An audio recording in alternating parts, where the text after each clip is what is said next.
A lot of this will also depend on how private sector startups innovate in terms of customized solutions for other countries in the world. Is there any concrete example? I know there were about 11 countries after the G20 meeting in Bengaluru who have agreed on the DPI. Right. This one. Are there any concrete agreements that we've reached in terms of enforcing the India model, if I can call it that, in the rest of the world? So I want to be clear, Veera, that we are not really enforcing any model. What we are doing today is essentially turning on its head the narrative about technology, that technology is very expensive and that technology is very exclusionary, that only the very rich countries and the very rich people can afford the luxury of digitalization. This was the narrative for many years, that if a country wanted to digitize, if a country wanted to create solutions, they had to go running to these big, powerful technology companies that were invariably in the West. And that narrative has been turned on its head by the India DPI, because what the India DPI represents is really open source.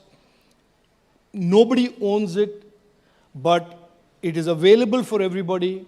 And that there is an ecosystem of India stack developers who are startups, small and medium technology companies who are there to support the implementation of the India stack or the India DPI in any geography or any new application. So we have an extremely vibrant ecosystem. And for those who don't understand the journey of DPI, I always use this example about the vision and clarity of our Prime Minister. If you see what the UPI is, the UPI is a use case, is a solution to solve a pressing use case of the government.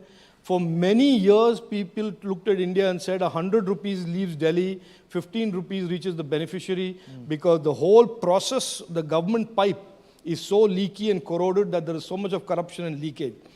To solve that use case, the Prime Minister came up with JDY, then DBT, and and then you had UPI evolve.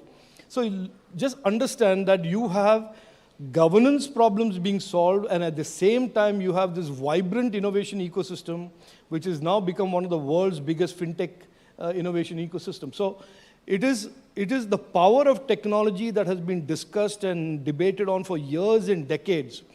I think India has now become the preeminent country in the world to actually take technology and empower our people, and at the same time create this very, very vibrant and exciting ecosystem of startups and developers to support that innovation.